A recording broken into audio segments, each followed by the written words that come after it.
The evolution of the story for Godzilla began when producer Tomoyuki Tanaka selected the preeminent thriller novelist of that era, Shigeru Koyama, to write the original story.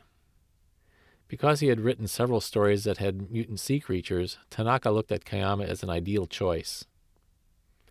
Special effects director Eiji Tsuburaya paid Koyama a high compliment in discussing the film many years later by writing, "Our film was a big experiment, so to cover up all of its shortcomings, we needed to have a better story. That was the idea." Koyama carried a big responsibility. In less than 3 weeks, Koyama penned the basic scenario, weaving a story of nuclear protest into a giant monster tale. His initial concept presented the monster, the 4 main characters of Dr. Yamane, Emiko, Ogata, and Serizawa, and he introduced the oxygen destroyer as a means for disposing of the monster. The basic structure of the final screenplay can be seen in his original story. The opening is quite similar to the events in the film. Mysterious shipping disasters, a survivor reaching Odo Island where the legend of Godzilla is introduced, Godzilla's attack on the island during a typhoon and again during daylight, the conclusion wherein Serizawa's secret is betrayed by Emiko and the scientist reluctantly deploys the oxygen destroyer to kill Godzilla in an act of suicide. All are in Koyama's original. One marked difference from the film is that the monster's appearance in the human world is motivated by hunger. Dr. Yamane does not visit Odo Island and instead deduces Godzilla's connection to the atomic bomb, eventually going on TV to disclose his findings. When Godzilla finally attacks the city, again he searches for food before returning to the ocean. Koyama's story portrays Dr. Yamane as a dark and strange character, wearing a black cape, stealing around at night, and living in a Gothic-style house, a far less respectable character. In perhaps his most eccentric moment, he tries to prevent the plan to electrocute Godzilla from succeeding by sneaking into the power station to destroy the equipment. The love triangle of the film is absent from the original story, Ogata and Emiko being engaged and Serizawa merely their close friend. Koyama's Godzilla is more of a wild animal of enormous size. While he is vague about the monster's description, he does indicate that Godzilla has huge ears that at one point flap when he is enraged. The story forgoes suspense over the monster, revealing it in the first scene and allowing the islanders to see him during the typhoon. The impression of a super powerful monster seems subdued in Koyama's writing, and the Japanese army hardly does anything to combat the creature during its visit to Tokyo. Koyama does borrow a scene directly from the 1953 film The Beast from 20,000 Fathoms, about a dinosaur attacking a lighthouse on a foggy night, by having Godzilla become enraged by a lighthouse in Tokyo Bay and destroying it. Translating this story into a full screenplay was a task assumed by Takeo Murata and director Ishiro Honda. Murata was one of Toho's senior assistant directors and had served as both director and screenwriter.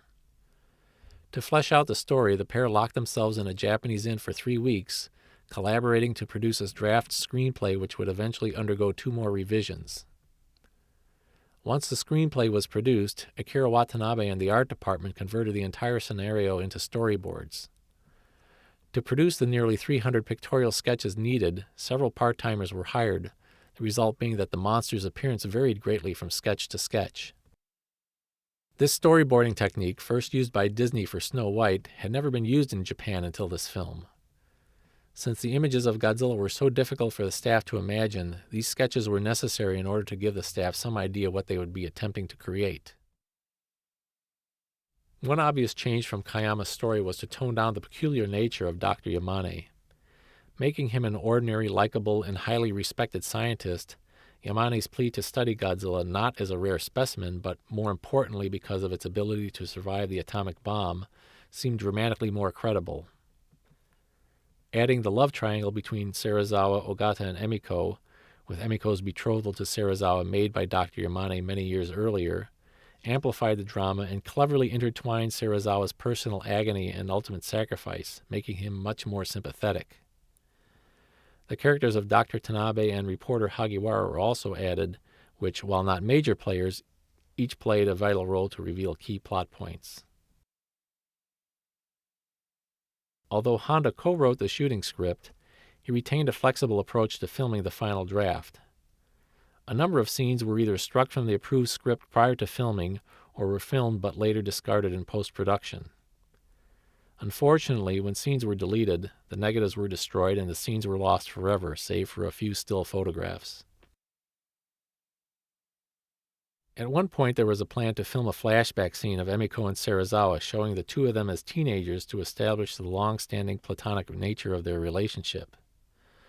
Source materials in which these photographs appear offer conflicting accounts as to the nature of these pictures. Several sources indicate that the flashback scenes were shot and cut. Some suggest that they were dropped as being no good. Others contend that the photos were merely pre-production test photos and that they did not represent any scene to be filmed. One source has even implied that these photos were taken during the casting process when Hirata was being considered for the role of Ogata. Whatever their true nature, they offer an interesting look into an unexplored story angle. Instead of the rather abrupt sinking of the first rescue ship as seen in the film, the original plan for this scene was a bit more suspenseful. The rescue ship would be shown scouring the area with a searchlight. Finding an oily substance on the surface, they go in closer to investigate when the ocean suddenly erupts in a bright light and the ship is sunk.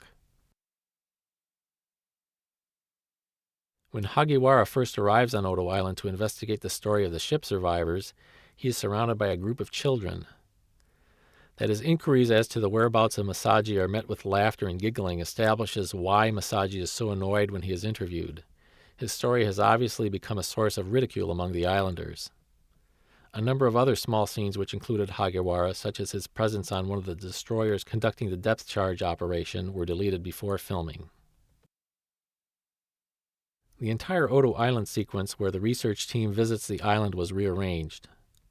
Originally, the research team first established a camp on the beach and then investigated the devastated village for a full day prior to Godzilla's appearance. One of their first actions was to visit the cemetery as Shinkichi mourns his brother and mother, a scene which was filmed but later cut. This scene hints at some kind of prior relationship between the Yamane family and Shinkichi, one that was never clearly explained in the filmed or script versions. The first day's sweep of the island by the science team uncovers the presence of radiation everywhere in the village, while Emiko assists first aid workers in attending to the injured.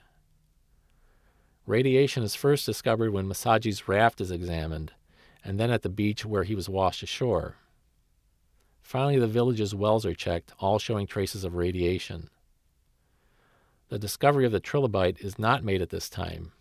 Instead, an unfilmed scene inside Dr. Yamane and Emiko's tent was to have taken place the night after the initial exploration.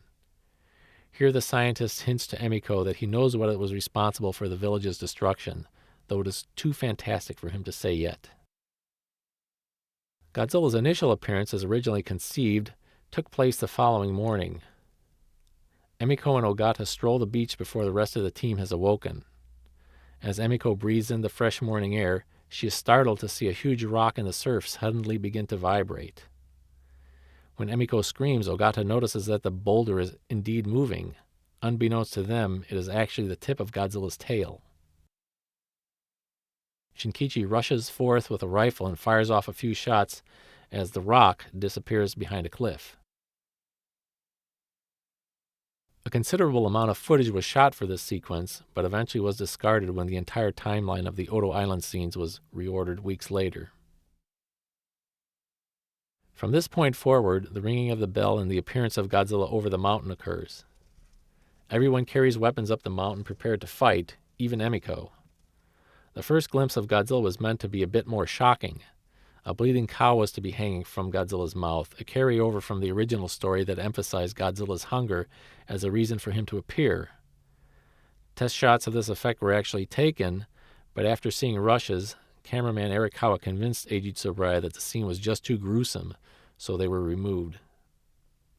When the trees at the top of the hill catch fire, Godzilla becomes obscured behind the smoke and disappears from sight. Dropping this idea was a wise alteration that allowed the fiery atomic breath to be revealed later as a surprise tactic against the electrical towers. After Godzilla slips back into the ocean, Dr. Yamane's group was to walk amidst gigantic footprints on the beach where the trilobite is found. This scene was never filmed, although the image of the footprints on the beach was retained, shown in long shot from the top of the hill with a well-executed matte painting. Some subtle touches of characterization were also removed from the screenplay which, although interesting, were not vital to the story. One scene shows all the principal characters riding in a car through Tokyo upon their return from Odo Island. While the dialogue covered little important ground except to voice Dr. Yamane's doubts about the political effects of revealing his research, the staging of the scene itself clarifies Serizawa's involvement with the Yamane family. The implication of Ogata sitting in the front seat while Serizawa sits in the back with Emiko and Dr. Yamane is obvious. Dr. Yamane is shown to consider Serizawa a future son-in-law as well as a scientific colleague. Another small unfilmed scene shows two men discussing their fears on a rainy street corner as a radio reports news of Godzilla. Everyone seems to be struck by a sense of dread or fear, except for a dark, wounded war veteran standing under an awning in the background, Dr. Serizawa. Another unfilmed scene shows more clearly why Dr. Yamane arrives home very depressed in the middle of the film, asking to be left alone in his study. The scene is set in a beer hall, the patrons all cheering a TV report on the depth charge operation, assuming Godzilla has been destroyed. Amid all the revelry, the somber figure of Dr. Yamane, who has been sitting alone to the side, gets up and leaves. Another scene in the screenplay but dropped prior to filming was where the military decides on luring Godzilla to the deepest part of Tokyo Bay. When Godzilla is finally located, Ogata and Serizawa carry strong lights to the seabed which they use to attract Godzilla's attention. The monster becomes annoyed at the lights and descends toward the divers. Although the film concludes with a somber salute to the sacrifice of Dr. Serizawa, the story was intended to finish with Ogata and Emiko flying out over Tokyo Bay in a helicopter, dropping a memorial wreath for Serizawa into the waters below. While a nice personal tribute from his friends, this scene was unnecessary after the tribute aboard the ship, and it was dropped by director Honda. In terms of special effects scenes, just a scant few of the scenes planned were dropped prior to filming. A rather gruesome shot of people fleeing the Matsuzakaya department store towards the camera and from Godzilla as the atomic breath incinerates them was omitted. Likewise, Godzilla hurling multiple train cars to the ground was removed. Some scenes were not sketched out in advance but were added for filming, the most notable of which was the destruction of the Nichigeki Theater.